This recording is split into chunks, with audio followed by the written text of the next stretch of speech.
Right, welcome to Backslash powered scanning. Imagine if you could conduct a pen test and only do the interesting bits.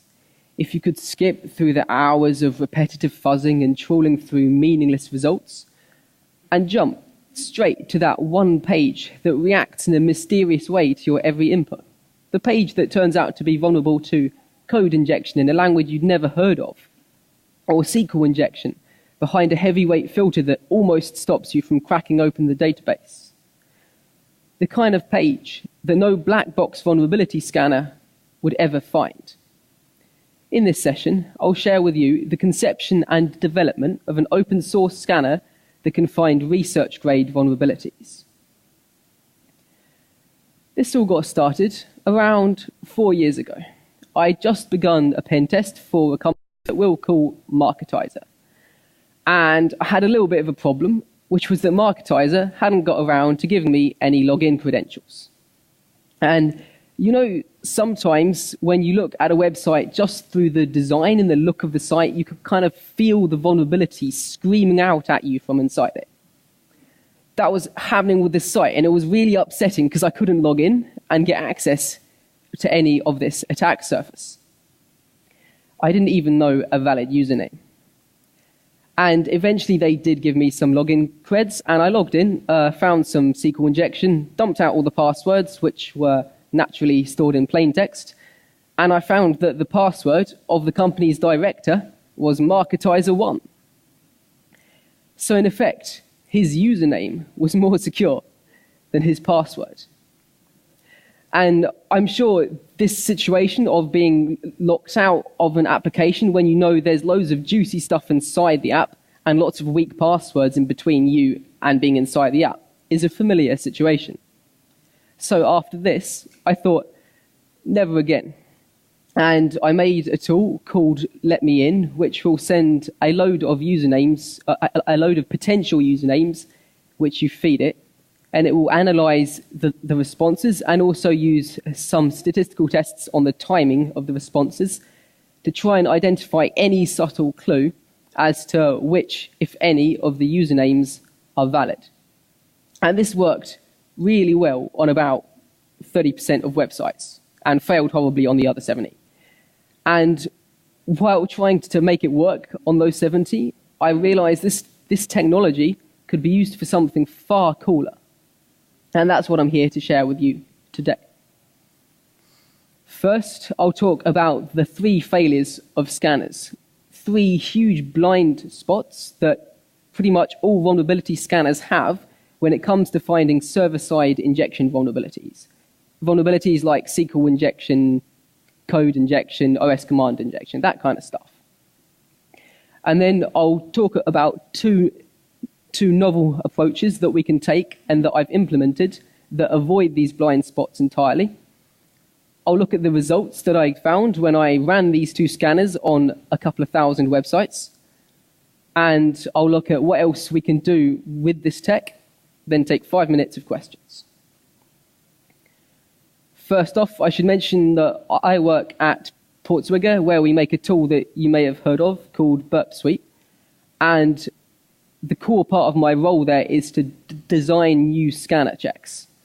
So although I'm about to spend the next few slides pretty much slagging off vulnerability scanners, I'm doing it from a position of respect. I think they're doing great work, but people just need to be honest about what the challenges and what the failings are. I should also mention that last year I talked at Black Hat USA about a new type of vulnerability called server-side template injection. And one of the core things that I'm going to show you today is that this new scanning technique could find vulnerabilities like server-side template injection before they're publicly known about. So it can find unknown types of injection vulnerability. Okay, the first blind spot is that security through obscurity really works against scanners. If you're using a modern scanner, it almost certainly will detect some types of server-side template injection. But from this list of the most popular template engines, how many do you think that it finds? Probably not all of them. And that's just a list of the most popular ones. For example, Artsploit recently got code execution on PayPal using Dust.js, which is a server-side template engine, not on that list. And it's worse than that, because 2 years ago, of course, no scanners detected server-side template injection. It's not that vulnerable systems weren't being scanned. I know for a fact that they absolutely were, because someone reported a false negative in Burp's XSS check, and when I investigated myself to figure out what was going on, I found the server was vulnerable to server-side template injection. And, okay, you might say, well, it makes sense that if I'm using an obscure template engine, something in the long tail, then scanners will fail to find that vulnerability. But it's actually worse than that, because using an obscure piece of tech or some slightly unusual configuration can lead to completely unrelated vulnerabilities being missed. For example, many scanners find local file include vulnerabilities by using them to read the etc password file. And if you're using SE Linux, then that may well block the application from having permission to read the etc password file, and then all these scanners will fail to find local file includes. It's pretty bad. So, okay, let's assume that we're now scanning an application that's vulnerable in a well-known language. So this one's vulnerable to PHP code injection, blind code injection. So the way to detect this would be to send a sleep-based payload like this and then time the response. If the application takes 10 seconds to respond, then it's probably vulnerable. So far, so good. But what if parentheses are filtered out? Well, as a human, we can still adapt and exploit it, but the scanner won't find this. It'll just get a false negative. Similarly, if there's a web application firewall doing something like looking for the sleep keyword, the scanner will fail to find it, but we can probably adapt and bypass this. And of course, if double quotes are filtered, once again, the scanner may fail to find it. It's not that scanners can't send these three variants here. It's that this is a tiny sample of the possible variations in filters that any given application might have. Of these three, two are ones that I found personally on pen tests, and one is one that someone else that I know found. In fact, the situation is so bad that if you put your SQL statement strings in double quotes rather than single quotes, many scanners will just fail to find SQL injection on your application throughout. That could be useful in some cases.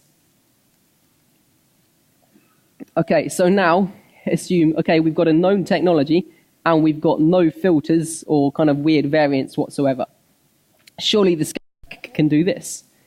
It simply needs to figure out where to put the payload. This request is going to an endpoint on eBay that used to be vulnerable to remote code execution via PHP injection. And the obvious place to put the payload is in the queue parameter, which I've highlighted, but that won't work. And putting it in the cookie won't work either. Neither will putting it in the referrer, or the user agent, or the path, or even guessing some additional headers to put it in. And by the time a scanner has reached this point and tried all of these locations, it's sent an awful lot of payloads. It's wasted a lot of time. In order to exploit this application, we need to specify an additional queue parameter so that we're passing in an array. This was found by a manual tester because he noticed that the original queue parameter was behaving in a suspicious way. He found that it was correcting his spelling when he misspelled things, and also that it was filtering out certain keywords. So he went, okay, that's a bit weird. I'm going to investigate further and try some more extreme measures, such as specifying an additional queue parameter. So the million payload problem, simply put, is that a scanner could identify all of those vulnerabilities if it sent all of those payloads But to find every possible variant for every technology, it will be sending 1 million probes per input, and it would never finish scanning anything. Scanners can't do that. So they're reduced to sending best effort payloads that will find most variants of a vulnerability. And most of the time, that does the job.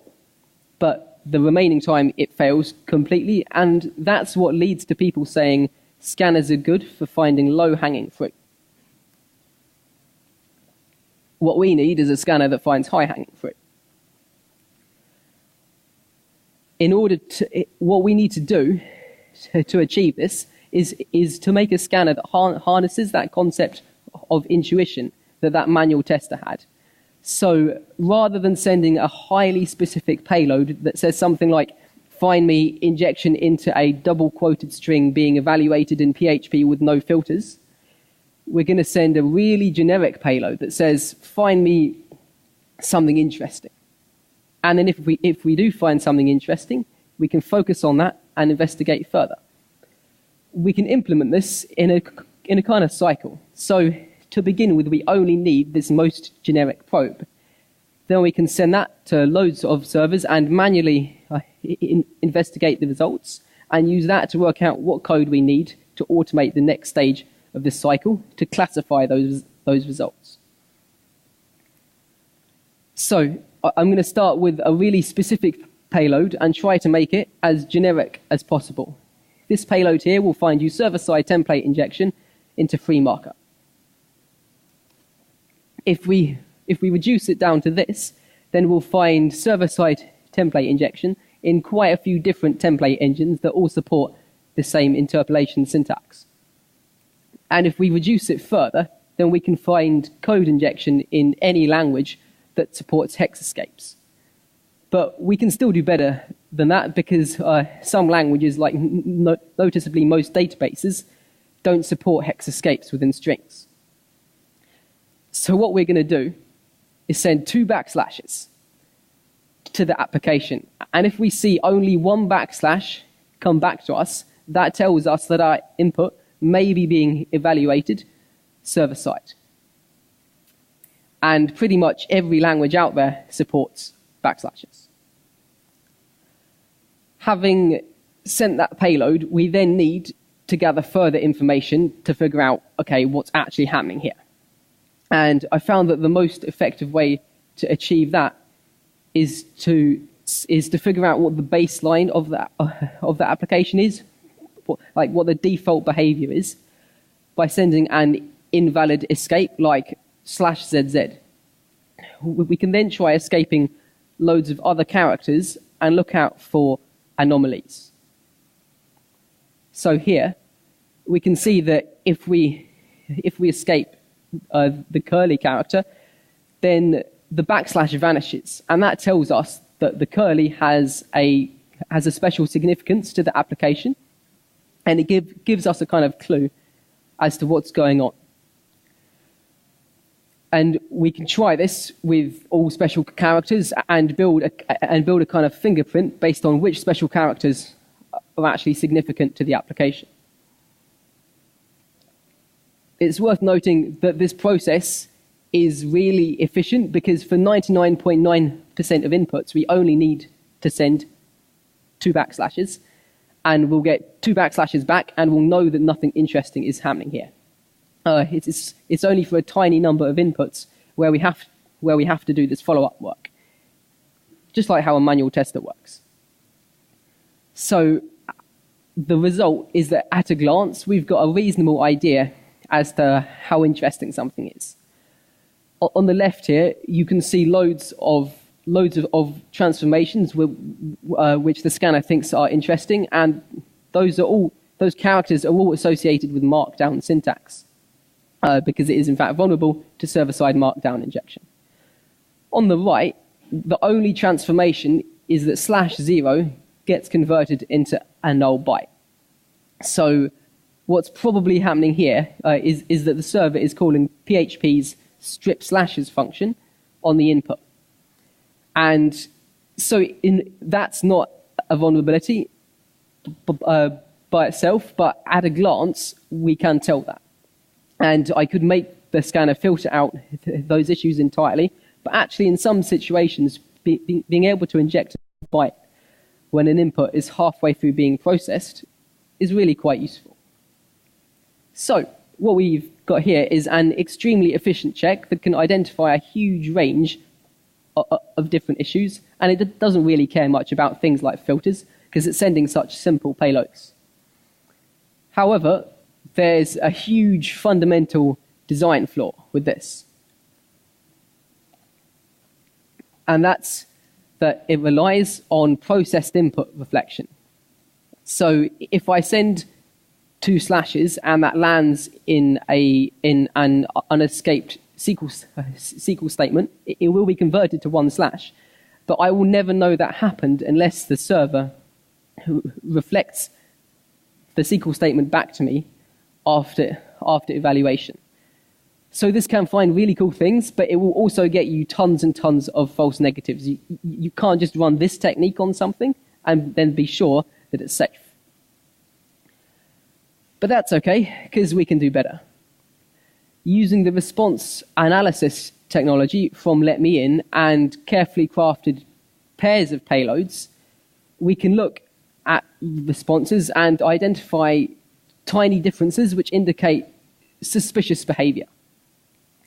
So to give a very simple example, if we send a single quote and the application's response changes, and then we escape that quote and the application's responses reverts to what it originally was, we can say, okay, there's probably something interesting here, and follow up. In this context, the base is the application's original response to us. So the response before we did any tampering with the input. And if we send a single quote and it matches the base, then we know there's nothing interesting happening here. If it doesn't match the base, then we can follow up.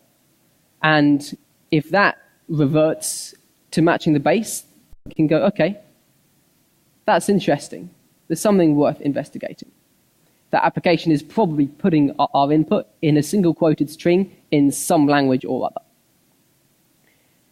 Using this technique, using pairs of probes, we can ask a series of questions of the application. So we can start, for efficiency's sake, with something really simple, like saying, does the application react to a general purpose fuzz string?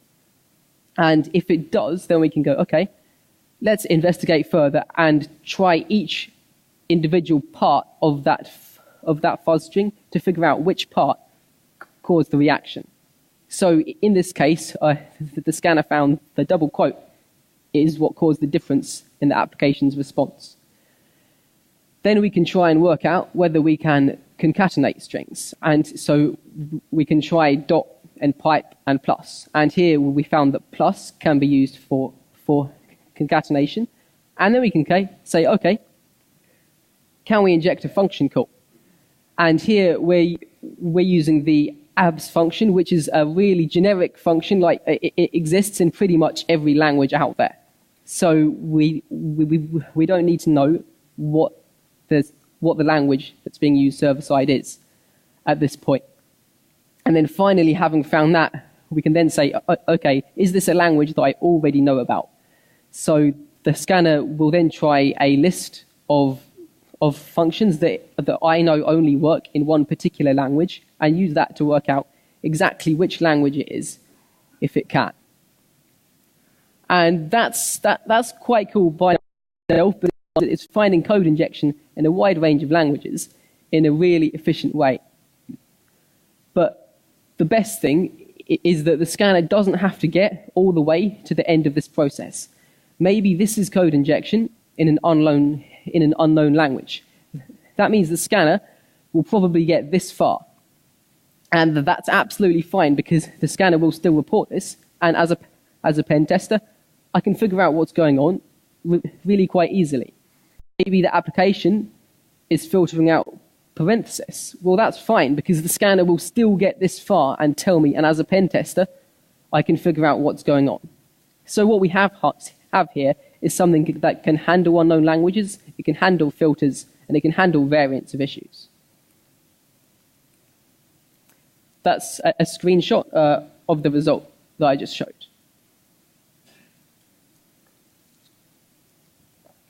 Okay, and this technique isn't just limited to finding string injections.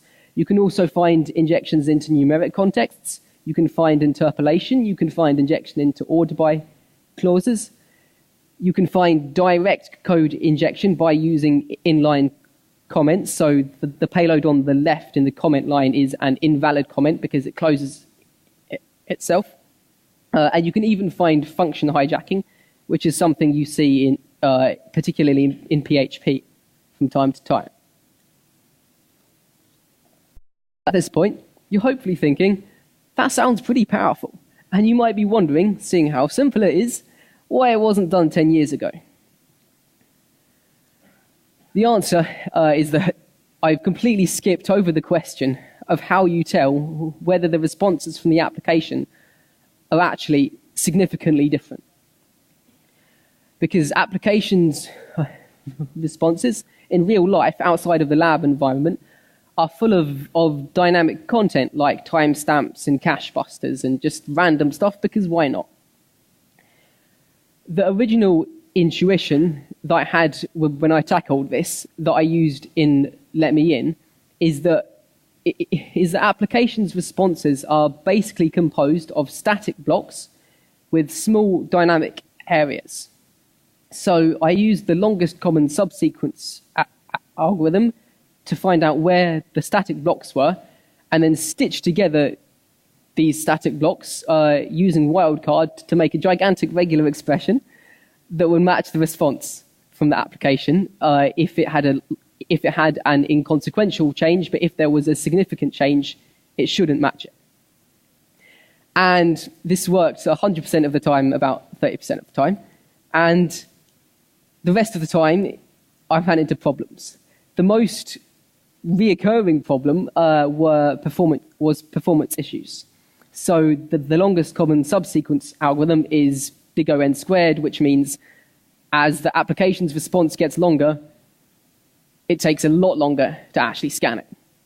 And I also found that in some cases, the regular expressions that this process generated were so complicated that they launched a regular expression denial of service attack on my own computer.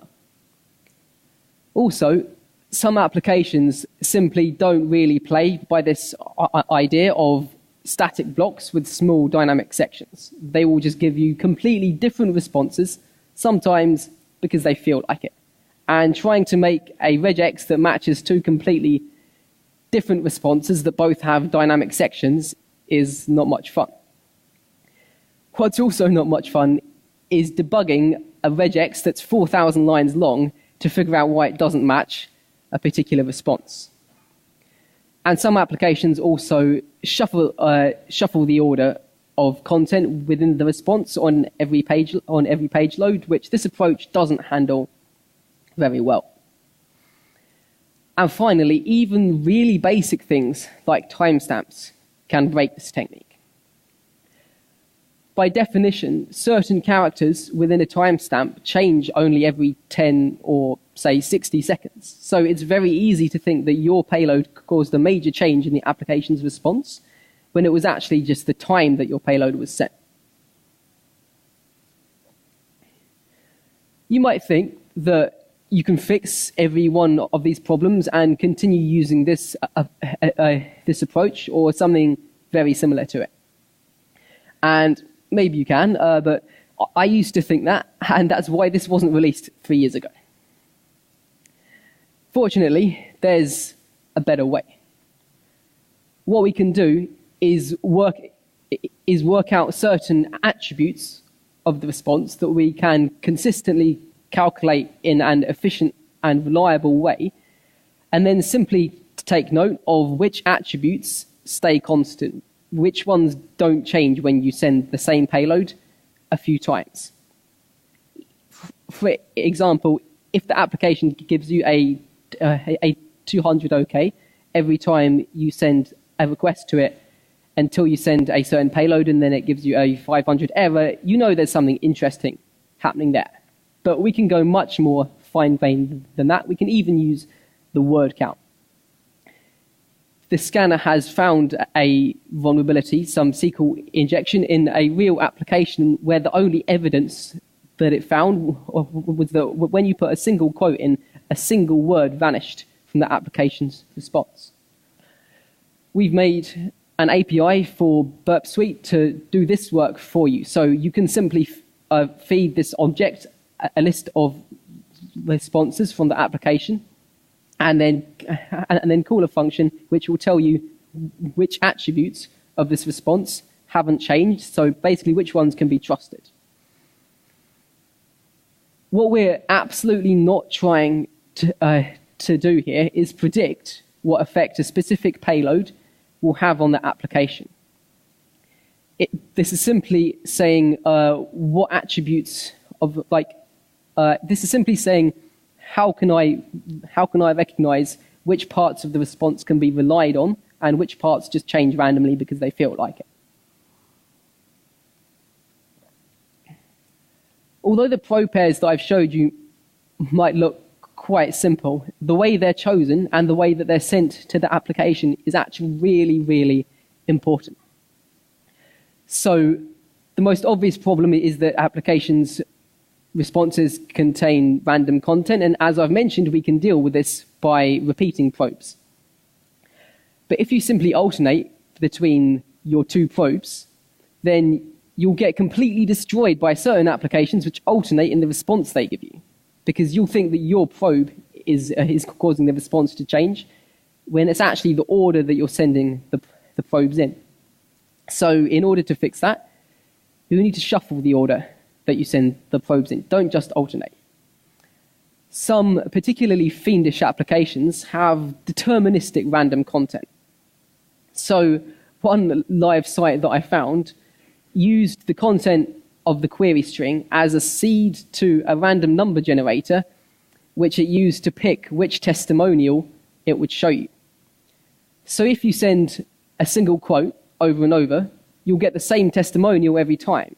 And as soon as you escape that quote, you'll get a different testimonial and you'll go, yes, this is vulnerable to SQL injection or something. And it's actually not vulnerable to anything. In order to fix that issue, we need to take each item within the probe pair and make cosmetic alterations to it. So if we send 7 over 0 and 7 over 0, 0, that should have the same effect on any vulnerable server, but it will have a completely different effect when it's fed into a random number generator. Okay, that's enough about how the scanner works in theory. What we really want to hear is what happens when I run it on 2000 systems. So first, I ran it on some hand-coded labs, on some intentionally vulnerable applications and some old applications that I knew were vulnerable, and I ran it on pen tests where it got some quite cool results, but I have a relatively limited supply of pen tests. And I needed to run it on more sites. So I thought, okay, I'm going to run this on every single site that has a bug bounty program that doesn't say that you can't scan them. And this is great because I was able to find a couple of thousand such sites.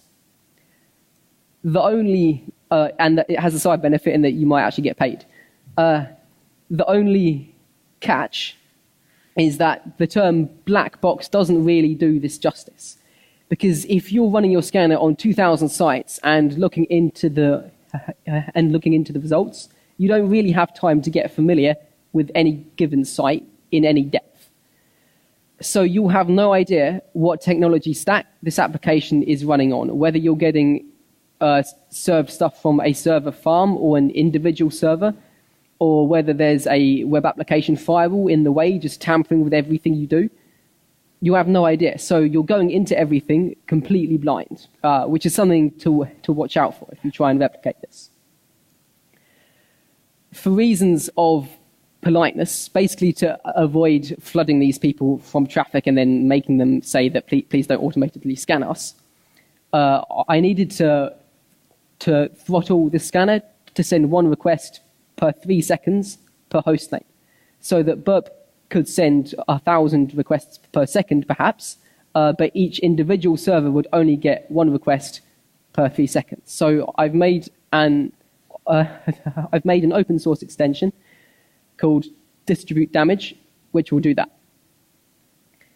The point of this extension was to be polite, but what I noticed is that if you use this with Backslash powered scanner with no other scanner checks turned on, then from the server's point of view, you're sending a tiny number of quite innocuous looking payloads really slowly. So if you're on a red team and you're trying to remain undetected, this combo might come in quite useful. Okay, now I'm going to look through some results that we got from this scanning. It might help to think of this scanner. Don't think of it as a scanner. Think of it as like a highly enthusiastic rookie security tester.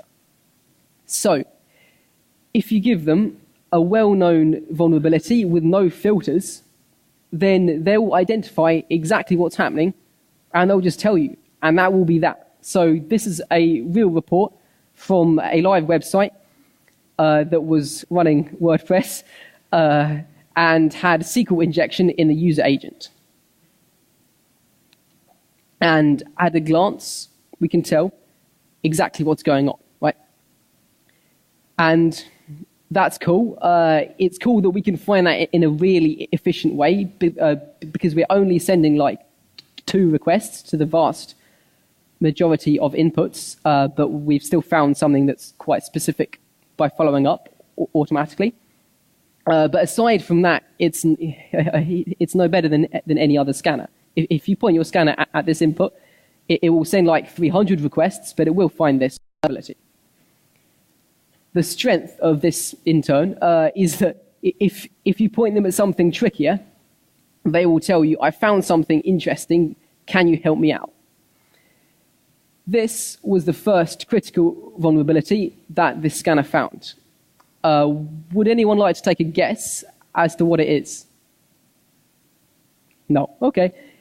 This is PHP code injection, and the application is filtering out parenthesis. It's blind spot number 2. And because they're being filtered out, the scanner wasn't able to inject any function calls. But it pointed this out to me, and within about half an hour, I'd figured out what was happening and had a shell on the box. So that was nice. I think that this was on a site that had been heavily tested by manual testers. But I think that they missed this issue, is that this input was in the path. And a tester probably wouldn't expect an application to be calling eval on the path. Like, it's a little bit of a weird thing. It's the sort of thing that you expect from an Internet of Things device rather than a household name website. The scanner found a lot of regex injection, so it's worth being able to recognize this. Sometimes it's really obvious. You get a helpful error message. Most of the time, you can recognize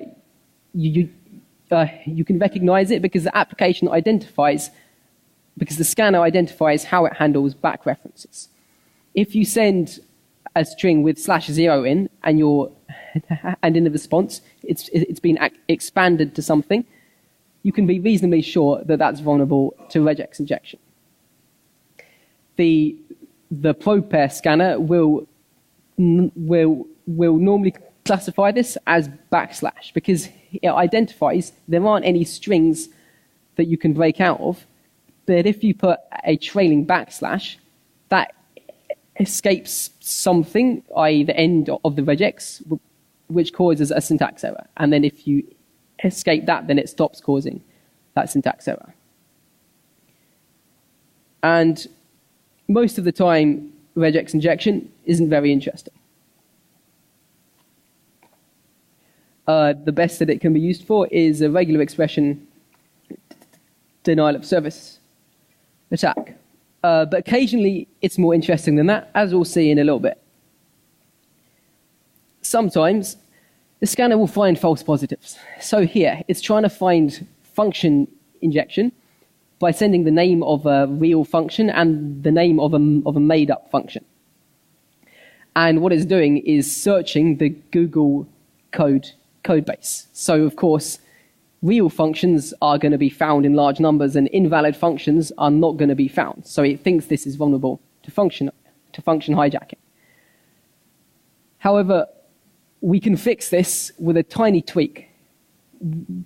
All we need to do to prevent this from ever happening again is to send the name of a valid function that will give an error when it's called with arbitrary arguments, which is what happens in function hijacking. So by simply sending malloc, we'll get an error back if the application is vulnerable to function hijacking, but if we're searching a code base, we'll probably get lots of hits from malloc, and we won't erroneously conclude that it's vulnerable. Other times, the scanner will find intelligence, things that aren't vulnerabilities, but are really quite useful to know.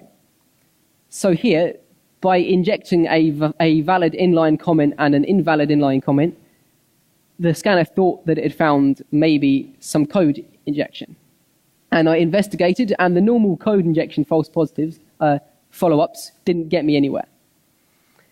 And then I noticed that the application responded to a valid HTML comment the same way as a valid inline comment.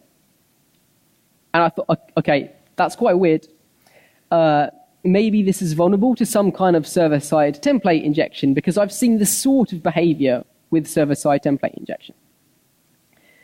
And then Gareth Hayes noticed that it responds to an input with a valid HTML tag in a different way to one with a invalid tag, which makes it pretty obvious what's actually happening here, which is that there's a web application firewall and it's rewriting requests to remove comments and to remove valid HTML tags.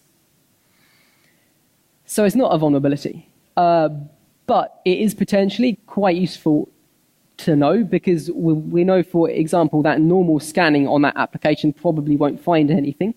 And we can also use the request rewriting to bypass web browsers' cross-site scripting filters, which might come in handy. So rather than changing backslash powered scanner to filter these out, what you can make it do is add a follow-up payload that will basically recognize and classify this. So if it finds something where a valid inline comment works, then it will try a HTML comment, and then it can say this is probably a web application firewall. Do what you will with that information. A lot of the time, the scanner will find issues that will drive you insane. This is the problem with the scanner that finds research-grade vulnerabilities. Research-grade doesn't mean it's easy to figure out what's going on or to exploit it. So here, it found some really shady behavior, and after maybe half a day of manually investigating this one input, all I'd found was that if I Unicode escaped an input, I got the same result as if I didn't Unicode escape that input. Great. If I had to take a wild guess, I would say that that was injection into Apache Solar's JSON API, but I have no idea really. And that will happen quite often. And sometimes the scanner will really take you for a ride. So this is a site of Tesla's that used to be within scope of their bug bounty program. And what the scanner found, I'm not going to demonstrate scanning it because it is out of scope now, but so you can see here we've got something that says document ID equals 7152. And we've got a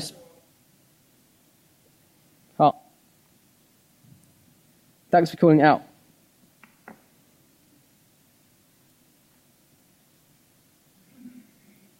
Okie doke. So we've got, it's smaller now. Oh well. Something that says document ID equals 7512. Let me just show you. That's what the actual web page looks like. And if we do divided by 0 here, then the response, then we get a 500 internal server error, right? And if I do divided by 1, then we get a 200 OK. So it looks like they might be calling eval on this input. But the obvious follow-ups don't work. Like if we do divided by 1 divided by 1 minus 1, it still works, which we would expect to fail, right? Because 1 minus 1 is 0. It should be divided by 0, but it's not working. That's quite weird.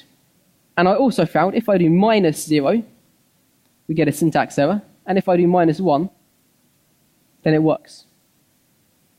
Pretty strange. And then I found if I do minus 12, then it works. And if I do minus 13, then I get an error. Can anyone tell me what's happening here? Do you need another clue? Okay. Yes, exactly.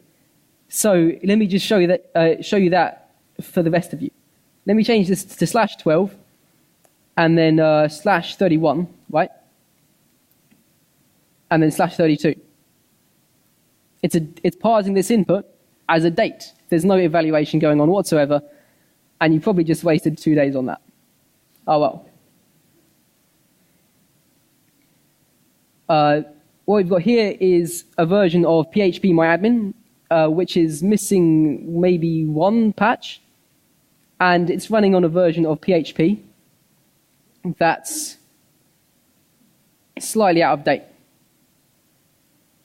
And here you can, as a human, just by looking at this, we can tell that it's vulnerable to regex injection. And if I scan this, then you'll see the scanner will say that this is vulnerable to regex injection. So it will notice that this the /0 gets converted into the string cake, which is a pretty good sign of regex injection. So PHP has this fantastic feature where I can specify this /e flag. And I hope this works. It's quite unreliable. And that means that whatever I type in the replace with box will be evaluated. So there, we've got regex injection, and we pretty easily turned it into something where we can execute arbitrary shell commands. So regex injection, sometimes it's rubbish, other times it's quite good.